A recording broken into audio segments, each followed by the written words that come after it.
Mga kapuso, nandito tayo ngayon sa evacuation center ng Barangay Katipunan dito sa may bahagi nga ng Quezon City.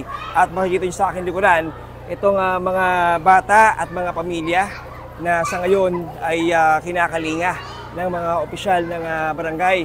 Sa mga oras na ito, mga kapuso, makikita natin na nandito sila ngayon sa mga modular tents ng barangay. Pansamantala muna sila dito tumitira dahil nga doon sa kanilang naranasang matinding pagbaha kanina lamang. At ayon nga sa mga opisyal ng barangay Katipunan ay umabot bandang 3:45 PM pumalo sa taas na 7 to 8 feet. Naku mga kapuso, nagpastao talaga yun.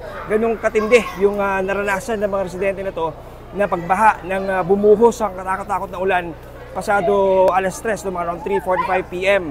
At ayon sa ating mga nakausap ng mga kagawad at opisyal ng barangay Katipunan ay naranasan na raw nila itong talagang madalas sa pagbaha sa kanilang lugar.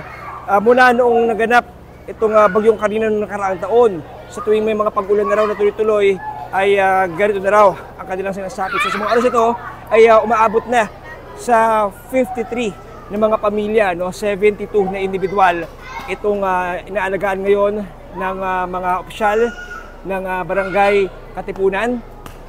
At inaasahan natin na dito sila magpapalipas ng magdamag habang inaabatan nga itong patuloy na perwisyong inaabot nila dahil sa mataas na tubig sa kanilang lugar.